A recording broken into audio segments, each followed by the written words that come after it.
करीब 10 डिग्री तापमान के बीच शीतलहर अपने चरम पर थी। इसी दौरान अचानक प्रशासन की ओर से बुलडोजर कार्रवाई शुरू हो गई। मरनी देवी के घर पर बुलडोजर चलाया गया और कुछ ही देर में उनका घर पूरी तरह जमींदोज हो गया। इस कार्रवाई में कई परिवार बेघर हो गए। प्रभावित लोगों ने प्रशासन पर गंभीर आरोप लगाए और कहा कि मकान तोड़ने से पहले किसी तरह का कोई नोटिस नहीं दिया गया।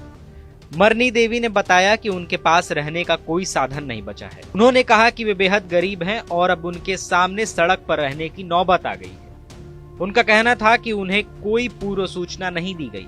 अचानक जेसीबी के साथ लोग आए, सामान हटाने को कहा और फिर घर गिरा दिया। गरीब का ये देखो ना, उजार लगा दे रहे का तो साधन होए के चाहिए।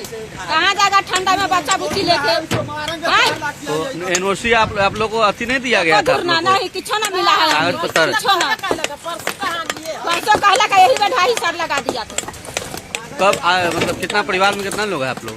6 या 7 व्यक्ति। कहाँ रहेंगे अब आप लोग? अब देखिए कहाँ रहेगा, रोड पर रहेगा, कहाँ रहिएगा, ठंडा में बच्चा मरेगा। पीड़ित परिवारों ने बताया कि वे पिछले करीब 30 वर्षों से उसी स्थान पर रह रहे थे, लेकिन एक ही दिन में सब कुछ उजड़ गया। कम से कम 30 वर्ष से था। 30 वर्षों से आप? हाँ, 30 वर्ष से था। अच्छा, तो आप लोगों को इसका सूचना वगैरह दिया गया था कि नहीं? नहीं, कुछ भी नहीं। कल सर्वे किया, इस मेरी ये काम कर दिया।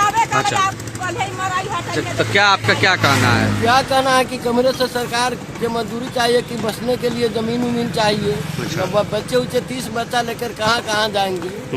हाँ, 30 परिवार है, 4 भाई है, चारों भाई के दूर जमीन था, वो भी खत्म हो गया। तो आप लोग यहाँ कितने वर्षों से रह रहे थे?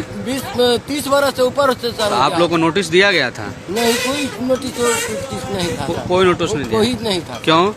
ऐसा ही है, कोई नोटिस से आता तो हम लोग सोच आउट कर लेते, कमरे रहने के लिए, समय पास करने के लिए रख लेते। अब कहाँ रहेंगे? अब कहाँ जाएंगे सर? तो भगवान की मंजूरी है सर। अब भगवान जैसे रखेगा वैसे बच्चे उच्चे लेकर जाएंगे।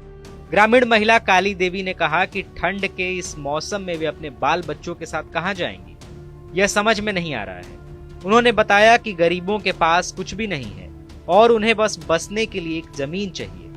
उन्होंने सरकार से आहार और आशियाना जैसी सुविधाएं देने की मांग रखी। काली देवी ने अभी कहा कि सरकार को 3 डिसमिल जमीन और घर बनाने के लिए 5 लाख रुपए की सहायता देनी चाहिए। उन्होंने बताया कि उनके परिवार में 7 सदस्य हैं और अब वे भी कहां जाएंगे, इसका जवाब नहीं है। उनका कहना है कि इस दौरान लोगों के माल मवेशी और सारा घरेलू सामान भी उजड़ गया। आशा देवी ने बताया कि उनके पास रहने के लिए कोई जगह नहीं बची है। उन्होंने कहा कि सरकार ने घर तोड़ दिया और उनका परिवार पूरी तरह बिखर गया। उन्होंने बताया कि उनके परिवार में 8 सदस्य हैं और 3 दिन की बात कहकर घर उजाड़ दिया गया।